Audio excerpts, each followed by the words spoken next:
Hello, Blackhawks fans, and welcome to a brand new edition of the Four Feathers podcast. I know you're used to hearing a very different voice at the beginning of these shows. I miss him too. No Johnny Nani tonight, but I am joined by the one, the only, the boss man himself, Mr. CEO, Mr. Budweiser Cowboy, whatever you want to call him, Mr. Tony Marchese. Sir, first off, before we get into this one, we're talking about a Hawk streak. We're talking about a lot of cool shit. How are you doing tonight, my friend? Ron, I'm doing fucking fantastic. Thanks for asking. It's a great night to be me. It's a great night to be a Hawks fan. It's a great night to be you if you're listening to the show, because that means you are a Blackhawks fan as well. And the Hawks are streaking a little bit, Ron. They're streaking. A streak, you say? A streak. A streak, you say. That is the name of tonight's episode, as Johnny Nani always artfully embeds into the intros and outros of the show. I'm going to hashtag crack him with a victory beer here, Tone, real quick. I'm gonna be right behind you. Just got one to finish, but that was fantastic. We're even going to pour it in a nice little Blackhawk Stanley Cup champions glass, too. What are you drinking on there? I am drinking it's called Bomb, B-O-M, Bomb. It is a sour ale with banana, oranges, and mango, vanilla, and milk sugar from our friends up in Downers Grove at Liquid Love Brewery. So that's a little shout out to them. It's very good. It's a nice fruity beer. I have a couple of them left from summer, so I'm still killing those bad boys off. And I just doused my microphone in beer, but that's okay because Tony. That's fantastic. I hope Brian clips that. I'll crack them. Victory beers. I've got the Budweiser. You're right. Victory beers. We crack them on this show, and absolutely, it's Ron. Victory beers for some reason just taste better than misery beers, and I expected a whole lot of misery beers on this show this year, and so far, as I tell Johnny, the envelopes are coming in very nice from the Chicago Blackhawks. I'm very high on the Hawks, as you can see, hashtag high on the Hawks right now, and Ron. I'm loving it. I'm loving every single bit of it. This is probably the most excited that I've been to get on a show and talk Blackhawks hockey in probably the time since we started this show. I just want to preface this with, when did we start this? 2018? 2018 is when Four Feathers podcast debuted. Well before On Tap Sportsnet was even a twinkle in either one of our eyes. Four Feathers has been rolling for a very long time. Yes. So this is probably the most excited I've been about the direction of the Chicago Blackhawks franchise since we started this show. It's an interesting thing to kind of put into perspective as somebody who's followed this team as you did through the Stanley Cup years, and then get to this point where you've got a start to a season where you expected so little, Ron. You expected so little of this team. We kind of expected some level of failure. They admitted that they were going to go into this embarking on a rebuild. They put a new coach in place. Everybody's gone from the cast of characters that you would look at as a core through the successful years outside of your two staples, Patrick Kane and Jonathan Taves. And yet here we are talking about the best home start since 1983 for the Chicago Blackhawks franchise. That's something to be excited about. That's an awesome achievement. And then you look at this group and it means so much more. I think personally, that's a really good reason to be high on the Hawks right now. Yeah, and speaking of being high on the Hawks, let's talk about the game a little bit tonight, right? You and Johnny went live after the victory on Sunday. That one marked 3 straight after a win over the Seattle Kraken. But tonight, against a very good team, right? I think a lot of people will sit back and look at the win streak and say, well, they beat the Sharks, or as we always like to say, the Sharks.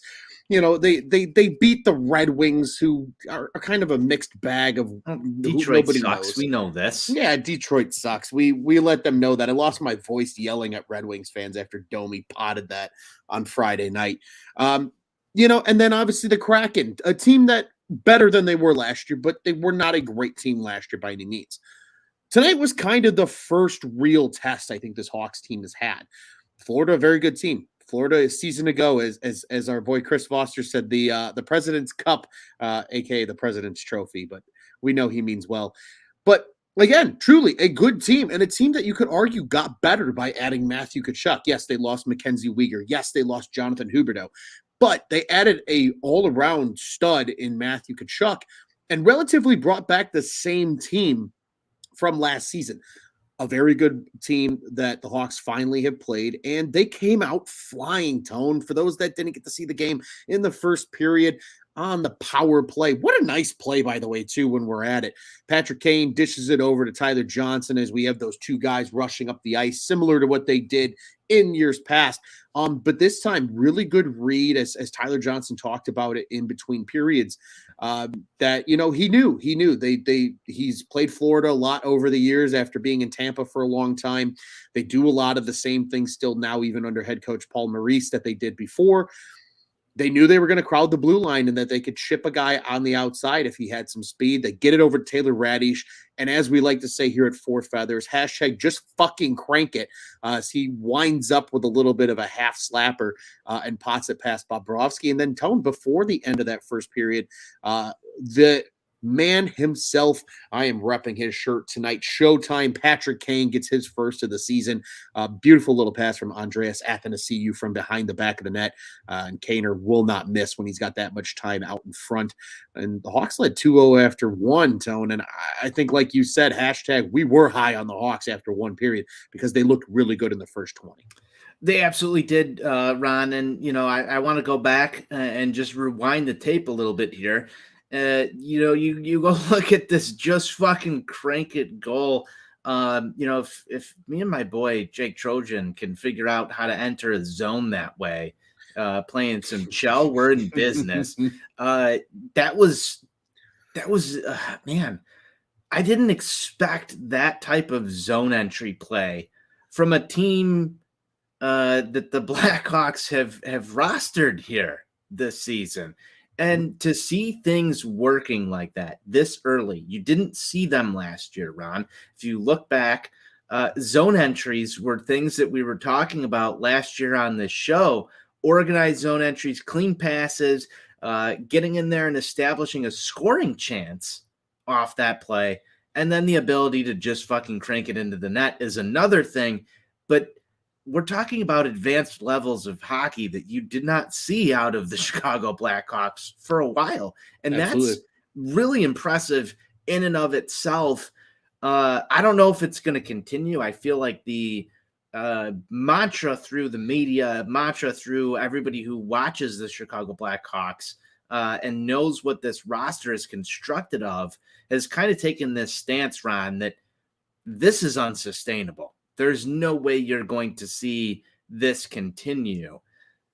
But you see little flashes of this, and you wonder how much of it is coaching, how much of it is Luke Richardson versus what you had with Jeremy Colleton for a couple of years, an uninspired play versus an inspired play. You see something like that, and it ends up working out for you. Ron, I'm a big proponent of positive energy brings positive results, and that's what you see there on that type of play. I when I watched that live, I jumped out of my seat. I was excited. It was the same effect that fireworks at 35th and Shields brings to me when you see someone just fucking crank it and beat the goalie. I was ecstatic. I don't know how you feel about stuff like this, Ron. That's inklings of a team that's got it together. That was a very clean play and one of the cleanest plays that you've seen out of the Blackhawks in years.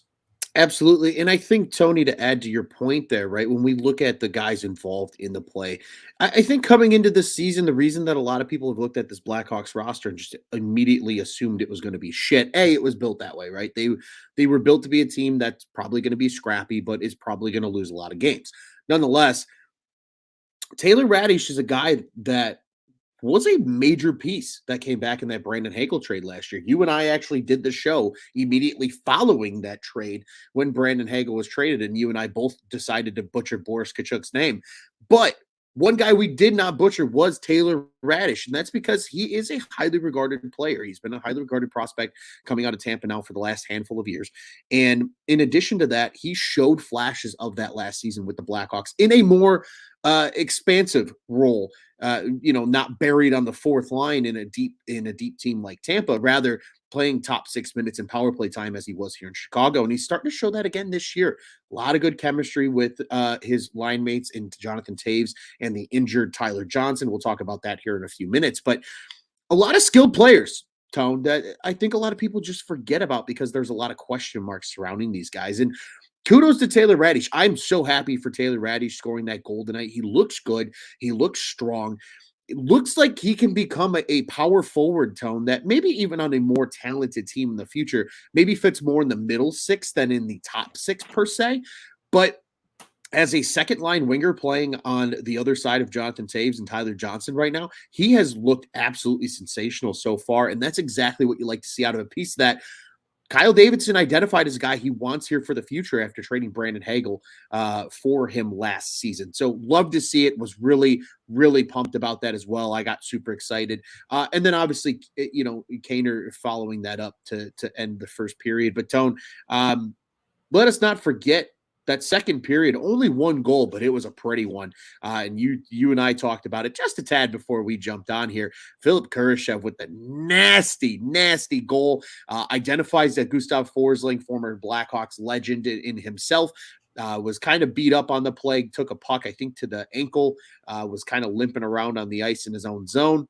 Kurashev, a little backhand forehand action to beat Bobrovsky, gave the Hawks a 3-0 lead at that point. Tone, you want to talk about being high on the Hawks? I think we were both on cloud 9 after that beautiful Kurashev goal.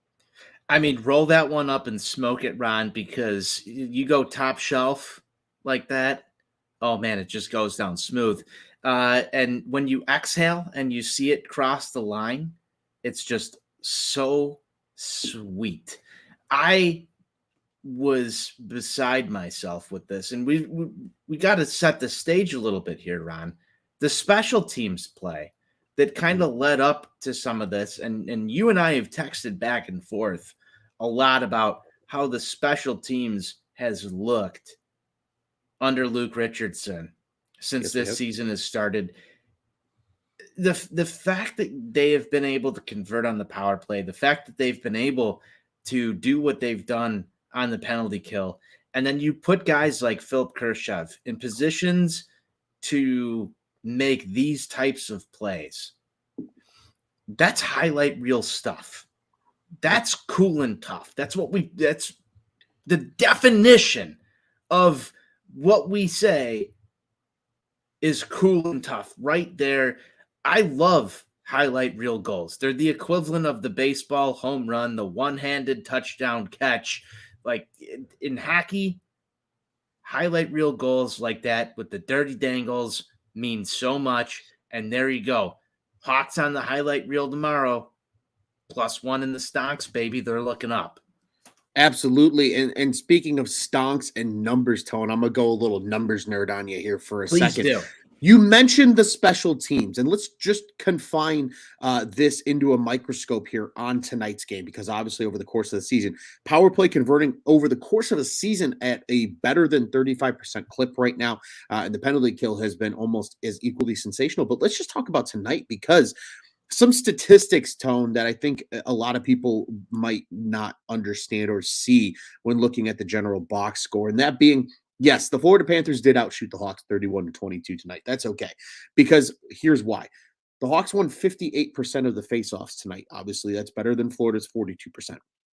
The Panthers were 0 for 6 on the power play. The Hawks killed 6 penalties in this game without allowing a goal. I'm smiling. I'm smiling. Can I make you smile more, Tone? You might start Please screaming do. in excitement, because 1 for 2 were the Hawks on the power play themselves, converting at a 50% clip on special teams. So really, if you look at it, Tone, almost a perfect night for the Blackhawks in terms of total special teams in general. Don't forget to mention that they had 29 hits compared to just 17 for Florida. They blocked 20 shots compared to Florida's 6. They were a buzzing against, again, the best team statistically record-wise in the Eastern Conference last season in this Florida Panthers team. They came out and made a statement tonight against a really good team. And like you said, that special teams play under Luke Richardson has just been truly different this season because they are coming out with purpose. They're coming out with meaning. And I mean, let's be honest. I'm getting shades and vibes of this team from the Cup era when we used to giggle and joke, I remember, with friends at the time that the PK was sometimes more effective than the power play because they were able to score so well shorthanded. 4 shorthanded goals already for the Blackhawks this season. Actually entering tonight, Tone, I remember at the top of the broadcast, the power play and the penalty kill had the same amount of goals for the season so far. That's how good this special teams unit has been. Hashtag drop those stats, Ron. It's nuts. Smile. I haven't smiled this much about sports in so long. It feels great. It feels great to hear these types of things. I can't believe where we're at. I legitimately cannot believe where we are at right now. And that's why we're doing this emergency, a streak, you say? Four Feathers podcast, Ron. Dude, keep hitting me with good things because I just love to hear it. I love to hear it at this point. We got to get to the third period.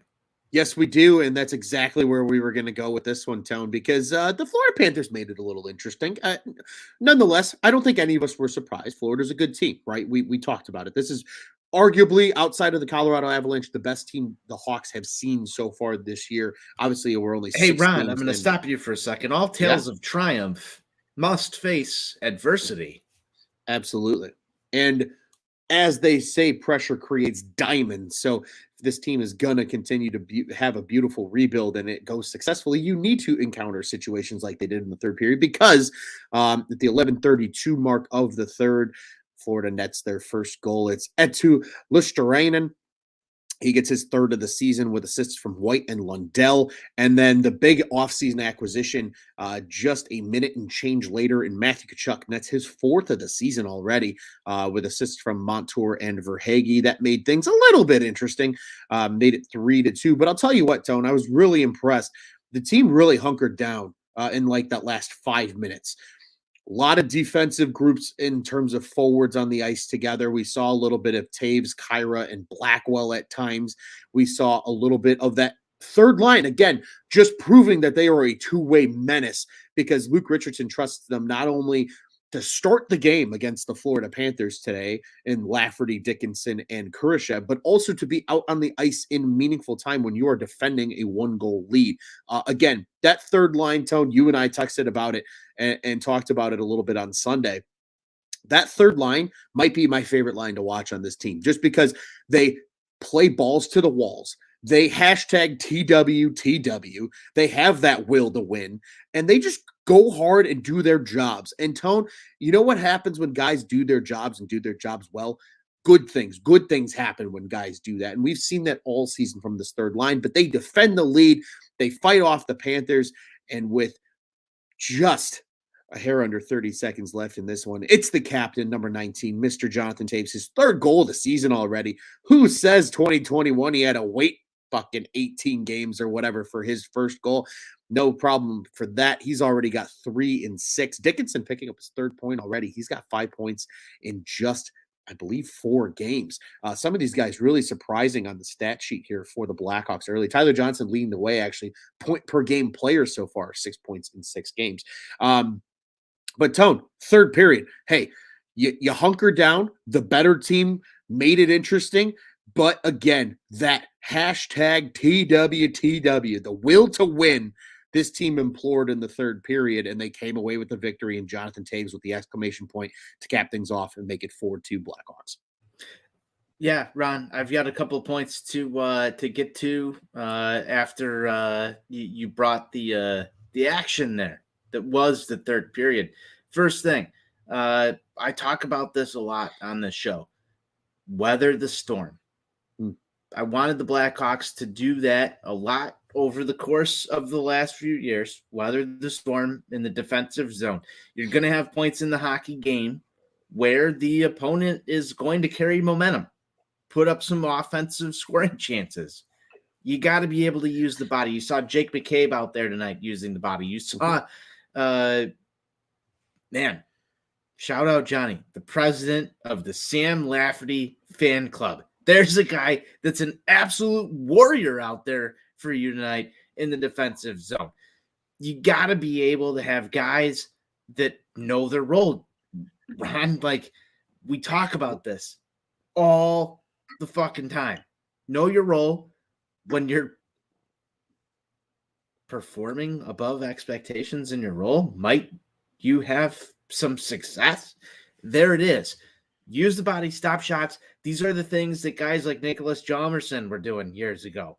Brian Bickle, Dustin Bufflin, all those role players, Andrew Ladd, all those role players that you saw accepting, knowing their role on those good Hawks teams, you can start to see guys within this club already doing those exact same things, Ron. So it's not surprising that you're able to beat 5-on-3 penalty kills. It's not surprising that you're able to weather the storm when your opponent is mounting their best offensive chances against you late in that third period when they pull their goalie. I thought for a second there, this could have been a tie game. Stalock comes up big, and you get through to a face-off. You're able to clear the puck, get it out of there, and eventually Jonathan Taves is able to put it home. But that is the definition of weathering the storm. So you've got to have multiple aspects of your game working. The Blackhawks did tonight. That's a very positive thing. The second point to that, Ron, is that you wind up with another win here. It's Jonathan Taves. It's Patrick Kane in 2022, 2023, still getting the job done for the Blackhawks.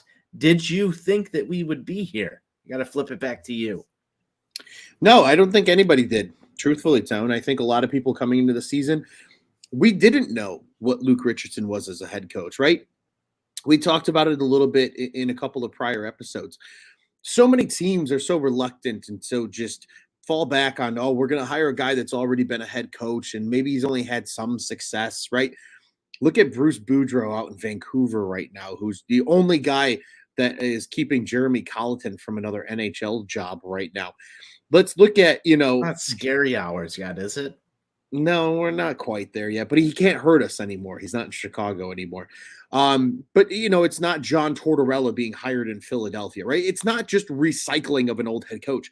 We didn't know what Luke Richardson was as a head coach, right? He just had a couple of games when filling in while he was in Montreal. But so conventional sports logic, Ron, let's really dissect this for a second here. Conventional sports logic tells you that the head coach really doesn't mean a lot. And then you go and you take this Blackhawks experience into perspective and you look at what you're getting out of guys on the ice right now for this Blackhawks team. And then you look at the past couple of years, you've subtracted a lot of talent. And I feel like you can look at this team and kind of say, they are maximizing, at least in the short term, right here, right now, they are maximizing talent out of guys that, I mean, last year's roster was arguably far better than what you have on the ice right now. So the maximization of the talent of this group has been far and beyond anyone's wildest expectations in the short sample size. Absolutely.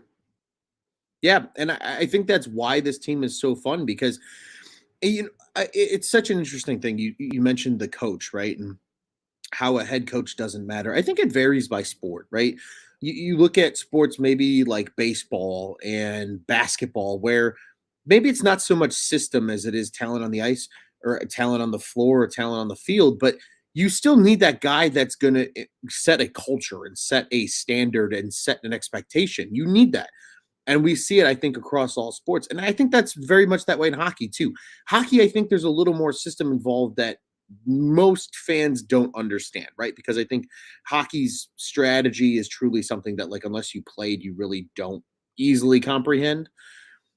And then obviously football is football, but it is what it is. Nonetheless, Tone, you bring up a good point. Like, none of us thought this team would be here. None of us thought that when I look at the wild card NHL standings right now, that the Blackhawks would be firmly sitting only a point behind the Stars and Avalanche for first place in the Central Division with a game in hand, Tony. I don't think anybody would have said that six games into the season. I was about to say, I looked at the standings for the first time this year in the third period of this game, and I said, if they win, I think they're going to have more points than the Avalanche. And we sat here together, not in person, but via technology, and texted each other after that Avalanche loss and said, this is going to be a long year. Mm-hmm. And it still could be. It still could be, but I didn't expect to be here today, October 25th, saying, the hell just happened? Yeah. And it's nice, I think, for us to say that, Tone. And I think that's why this team's been fun so far. And that's the thing. And I have a weird little rant for you here. I mentioned this before we jumped on the microphone tonight. And it kind of relates to the whole idea of the status, I think, of the Chicago Blackhawks. Because you're still going to get people that are talking about, oh, we need a tank. We need to be losing games. We need to get Connor Bedard. And listen, people. The team playing well right now early in the season actually, in my opinion, benefits the rebuild. And here's why. Players that you have already identified as trade chips at the trade deadline are playing well. Andreas Athanasiou looks very good playing next to Patrick Kane, as does Max Domi. Both players on 1 year, $3 million contracts who will inevitably be flipped at the deadline. Maybe they come back in the offseason. Especially a guy like Max Domi, who admitted he came here because he loves Luke Richardson. Maybe that's a guy that does come back. You flip him at the deadline. Maybe he re-signs with you a 2-3 year deal in the offseason and sticks it out here for a couple of years in Chicago. Who knows? But the better these guys play, the more draft capital they're going to command at the deadline. If Andreas Athanasiou and Max Domi are 20 goal scorers by the time the trade deadline rolls around, you're going to get some team that's up there in the playoff race that's going to give you a first-round draft pick for one of these guys. Who's to say that without even trading Patrick Kane and Jonathan Toews, who, again, both might be guys that say, hey, look, KD, we get it. The team's not winning anything this year, but we like the direction. We like playing for Luke. But go ahead and flip us at the deadline, get your assets, we'll re-sign in the offseason. That could totally happen. I don't see that being out of question for either one of these players at this point because both Jonathan Toews and Patrick Kane look really good to start this season in this Luke Richardson system. Who's to say this Blackhawks team can't accumulate 4-5 first-round draft picks in next year's draft? You want to talk about accelerating a rebuild? That's how you fucking do it. You accumulate picks in those top 3 rounds. Kyle Davidson can roll into next year's draft with 10 picks in the first 3 rounds. You want to rebuild a fucking hockey team? That's how you do it. And there's no question that this team playing well right now is going to maximize the value of these guys that they intend on flipping at the deadline, right? Let's be completely frank. Jack Johnson's not here after the deadline if anybody's willing to give you anything for him. Athanasiou and Domi are the same way. You might make the argument, I know there's people out there saying that Lafferty's going to get dealt. No, he's not. He was the first move that KD made as interim GM. And then the first move he made once he became permanent was gave him that extension. He's not going anywhere. Kurshev's not going anywhere.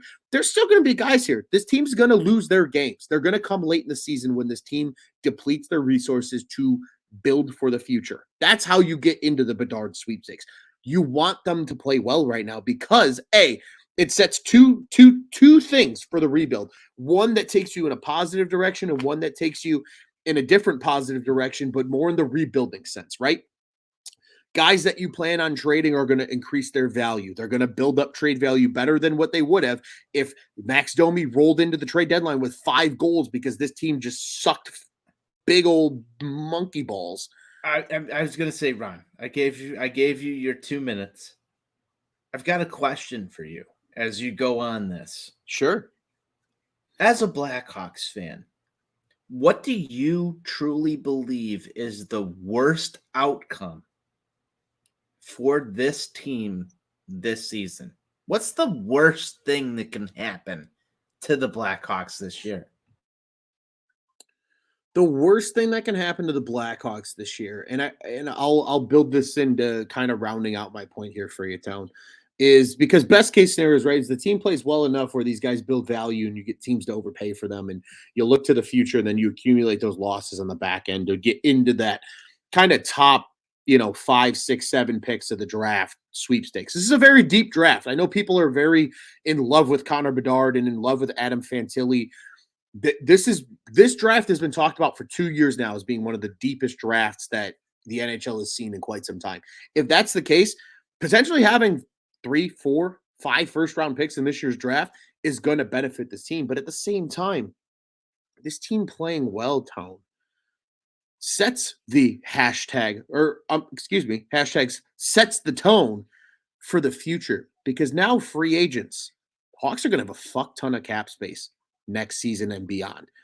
Seth Jones is your only real money commitment beyond 2023-24 that's above $4 million, with the cap expected to continually increase over the next 5 years, according to projections. The Blackhawks are going to have money to play with. There's going to be guys that want to come play for Luke Richardson because he's clearly showing that right now that this is a fun team to play for. This was a team that was projected to be the worst team in the NHL, and they're surprising the hell out of everybody because they're playing their absolute balls off under an absolute Iron Man of a human being when he was as a player, who's apparently the coolest dude in the world, according to a lot of these players. They're setting a culture. The worst case scenario for this Hawks team this year is they lose a lot of games, but they start giving up. That's the worst case scenario, Tone, because then you don't have that reputation around the league of this is a place that you want to play coming forward because they have the foundation in place. You have that coach and system in place. You have talent coming. You have the resources to draft talent coming in draft picks. The worst case scenario for them is giving the illusion to the rest of the league that they're not building in the right direction. That to me is the worst case scenario. Not them making the playoffs by accident, not them being a total dumpster fire and be, if they still play hard and lose 45 games this year, 50 games this year, so be it. Because guess what? They set that tone for the rest of the league. Guys might look at this team and say, you know what? I can see myself committing 4 years to the Chicago Blackhawks to be a foundational piece for this team in free agency, knowing that they're building around me through the draft and through free agency because they have the cap dollars. And then on top of that, you put yourself in the conversation to get a generational player like an Adam Fantilli or a Connor Bedard or whomever. Now, all of a sudden, literally the worst case scenario for this team is just that they finished with a 9th overall pick and they seemed like they were fake at the beginning of the year. They continue to play hard, even if the losses come. They trade guys at the deadline and flop them for hopefully higher value than most expected. The best case scenario for this team is you get a lot of losses in the back end once you move a lot of players to the deadline. You accumulate those resources. This is one of the deepest drafts coming up. You've already got 6 picks in the first 3 rounds. Go add to that. Let Domi and Athanasiou and all these guys have their value driven up. And then, Tone, we're sitting here next year coming into the season going, wow, this team landed a top 5 talent in the NHL draft. Oh, by the way, they also added 4 other first round picks that we'll see in the next couple of years. Oh, and they added 2 or 3 more second rounders and maybe 2 or 3 more third rounders. Guys that are going to make meaningful contributions. Maybe they go sign an impact free agent for the future. And then maybe they go sign just a couple more Domi, Athanasiou type guys who are going to be flipped at next year's deadline to continue building. Because, Tone, right now, a streak, you say. We say a streak, you say. But I think the biggest kind of, como se dice, I guess, takeaway from where they are right now. This has been the best Ron rant I've ever heard on Four Feathers. Keep going. Thank you. I think for where they are right now, like, really the best takeaway so far is that they are building the foundation. And just because this team surprises everyone right now, don't be surprised if in the next 2 years, Chicago becomes a destination people want to play in again. They have the future looking capital to do so and build through the draft.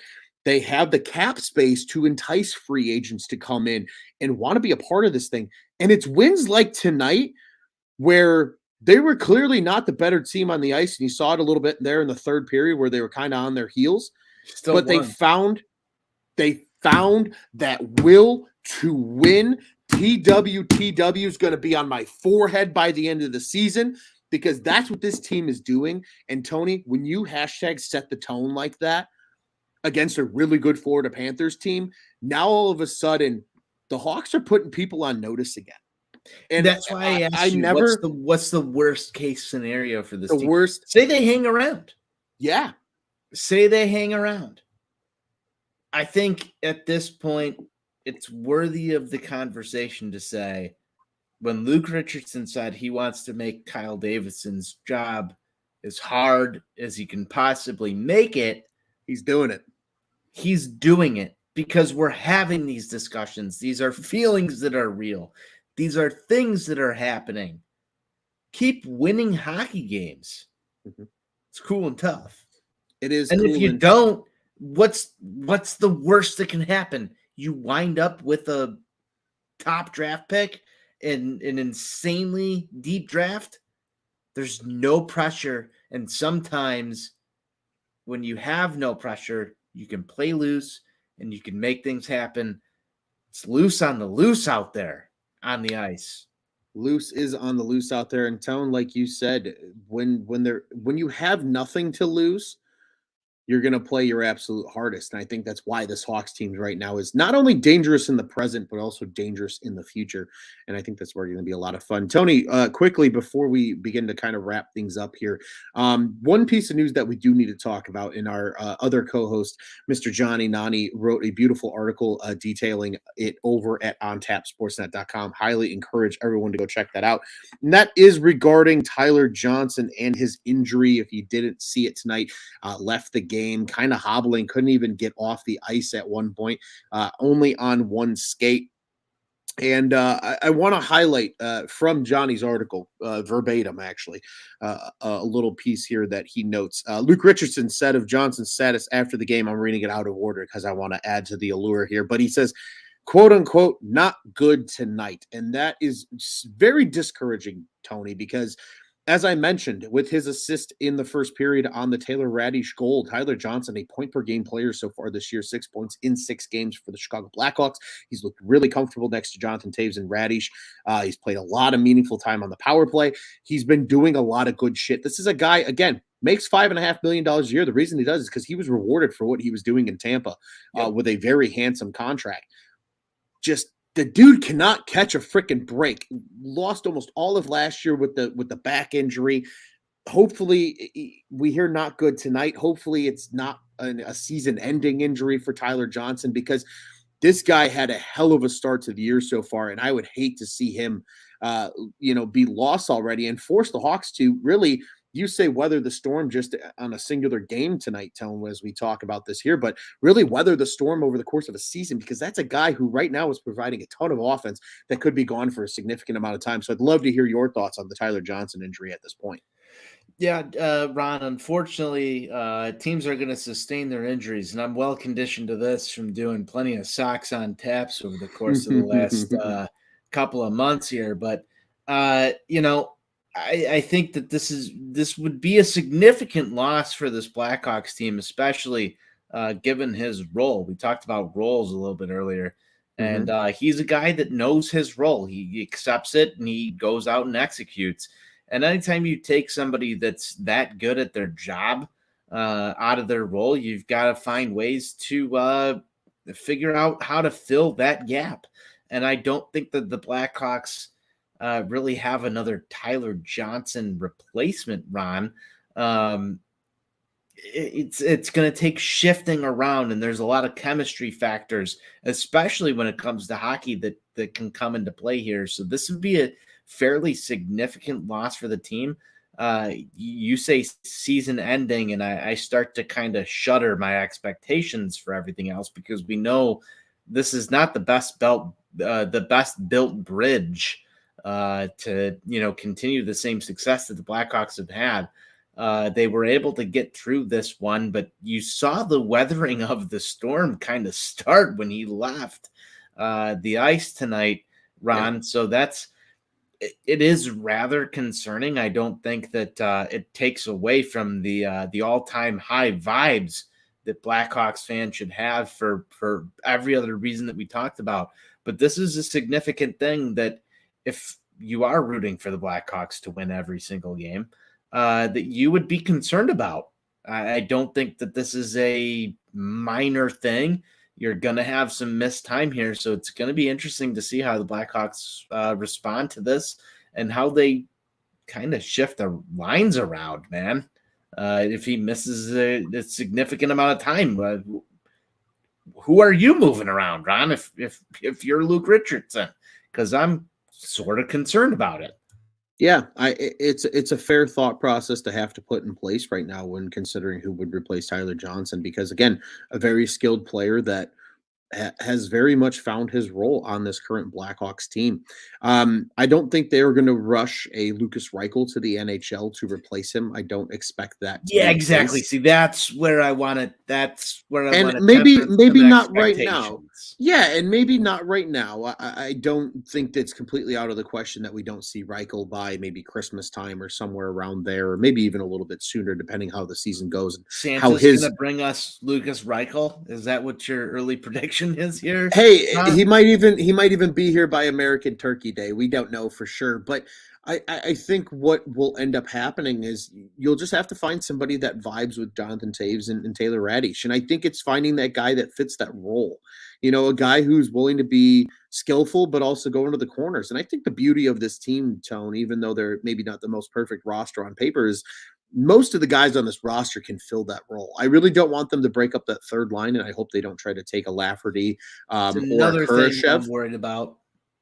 I hope they don't do that. But That's why I said I don't think that many people fit that role the way that you want them to. sure. And that might cause guys like Jonathan Taves and Taylor Radish maybe have to do a little more. And I think so far both of them have answered the bell, and I think that's at least a little. I know we're not big fans of silver linings, or at least Mr. Jonathan Nani isn't, but I think that is a silver lining in this instance that we can take is, hey, that line in general has played well, and those guys individually have played well. I think they can put somebody else there, and they can find chemistry with Taves and Radish if things do end up going south. So it'll be interesting to see what happens there. But Tone, before we look ahead, I want to give you the microphone for a brief second here. Any quick and final thoughts on this beautiful 4-2 win over the Florida Panthers? I don't really have much else to say here, Ron, besides the Hawks are back in my heart. It's been refreshing to see a team with a direction, no expectations, outperforming. It's a pleasure to see a Chicago sports team outperforming expectations. That in Yes, and it of is. itself is a reason to watch the Blackhawks. I am just ecstatic. I'm happy. Our guy White Sox Sale had tweeted something out. It's great to see Tony on tap enjoying sports again. The Hawks provided that to me tonight. I'm feeling great. It was great to do a show with the one and only Ron Luce, Southside Ron, my guy that runs the Cubs on tap, Cubbies on tap on Twitter. I'm on the Sox on tap, and it's great that we get to meet in the middle here at Four Feathers Podcast, Ron. We've been doing this a long time. This is the best I've felt about the Hawks since we've started this. I think I said that earlier in the show. I can't wait to do more of these. Absolutely. It's been a hell of a ride so far this season. I definitely agree. I think the optimism, again, we are hashtag high on the Hawks here at Four Feathers Podcast because of how they've started the season off. And there's a clear sense of direction. There's a clear sense of purpose of where this team is going. And I think that's what's giving us a lot of boost and And morale. Jeremy Colleton was a cancer. I think we've established that. I think we have. I think we absolutely have. I think between the beautiful social media work of our friend Mr. Jonathan Nani in some of our discussion that we've already had here, with this being episode 6 of the season already for us here at Four Feathers, yeah, I think we've come to that notion that they it feels like there is no cancerous culture anymore in that locker room. It feels like it's going in a positive direction. One quick cool and tough note, because we like hits nowadays here at Four Feathers Podcast, especially with how this team's playing. Colin Blackwell at game high 6 hits is cool and fucking tough. But Tone, a bit of a gauntlet coming up here to finish the month of October for the Blackhawks. They still remain at home for the rest of the work week. They'll be back in action on Thursday evening at the United Center against the Edmonton Oilers. That's a 7:30 p.m. Central Time puck drop. And then an off day on Friday before a little venture north to New York, but not against one of the metropolitan area teams, rather against the Buffalo Sabres. That'll be the only road contest of the week for the Blackhawks, because they will return home for one of those great 6 o'clock starts on Sunday evening against the Minnesota Wild to wrap up the month of October. You nailed that.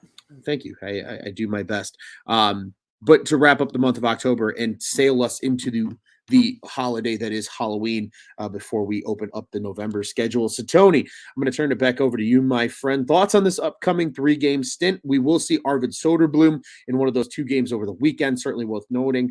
Alex Stalock will take Thursday's game, so we'll keep that in mind. And he'll either get the game against the Wild on Sunday or the game on Saturday, with Soderblom taking the other one. My friend, thoughts on the upcoming schedule here as we discuss what's on tap for the Chicago Blackhawks over the next 3 games. Just keep winning. Winning's fun. Winning's cool and tough. I expect a great debut out of Soderblom here. Ron, winning is contagious. I think in the same way that goaltenders handle the net, it's kind of like going to your next starting pitcher in a rotation. And so you've got to carry over that energy. I'm excited to see that.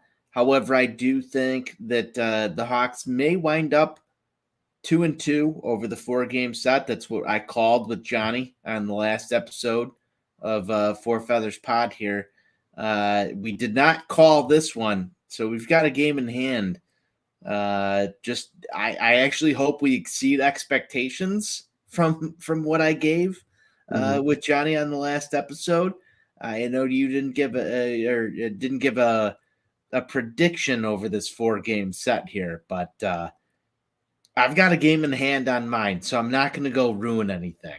I'm not going to give any more predictions. I like it. Sticking with your gut and keep it rolling, Tone. I think that's a good move to make. And I agree. Wins are cool and tough, and we certainly would like to see a lot of them. The Buffalo Sabres, certainly an interesting team, a lot of up-and-coming talent. Still kind of, I think, from a national landscape, understanding where they're at. But certainly being in their building gives them a little bit of an advantage. Really tough test on Thursday against the Edmonton Oilers. Very good, talented team. Kind of like this Florida team they played tonight. So interested to see how they play against them. And then obviously on Sunday, it's a good old. Ron, I will say this. I asked Johnny this question, and we can't get out of here without me asking you this. Are the Blackhawks a trap team?